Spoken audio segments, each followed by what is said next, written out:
Sa inyo ang pinaka nindot nga mensahe no nga scripture gikan sa Bible. Nagpag high school na ako, ay pag college na ako, tungtong na college, wala may kwarta gid akong maginikanan, nag working student no. Eskwela ko og engineering engineering man dito ang sa ko ang grado nga pwede na kuhaon. Eskwela og engineering sa Magsaysay College sa General Santos City. Pag abot na kog second year, okay pa, kaya pa. Pag abot na kog third year, dili na gyud nako makayas gasto.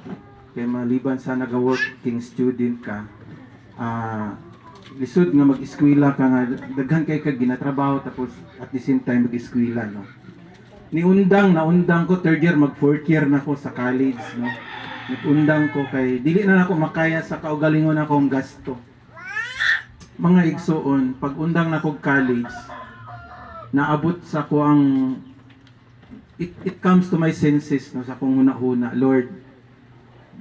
Pero Christian ako adto no. High school man ko na born again dito sa kay pastor no. Salamat po sa iyang pag-mentor. Nagkaingon ko sa akong kaugaling, Lord. Dili na nako maabot akong pangarap kay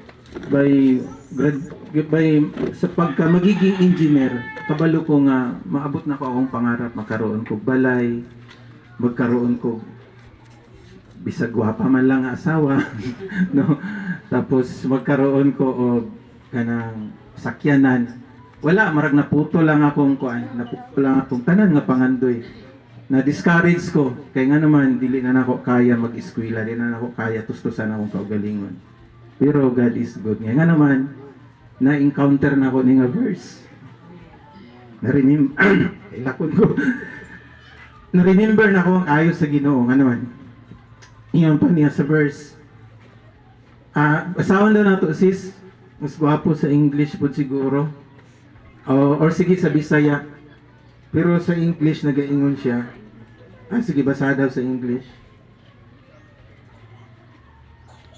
I-microphone, encounter na ko ni siya nga verse nga nakahatag kadasig sa kuha nga dili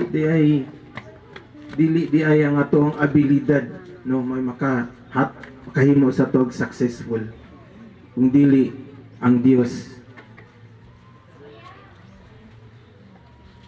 Deuteronomy 8:17-18. 17. He did all this so you would never say to yourself, I have achieved this wealth with my own strength and energy. 18. Remember the Lord your God. He is the one who gives you power to be successful. In order to fulfill the covenant He confirmed to your ancestors with an oath. Mas niya ko ang NIV. Ngayon pa rin. You may say to yourself, siguro wingo kasi mong kaugalingon, my power and my strength, the strength of my hands have produced this wealth for me. Makaingon siguro ka nga, pinaagis akong kusog, pinaagis akong kaalam, pinaagis akong pagkamaayo mo diskarte,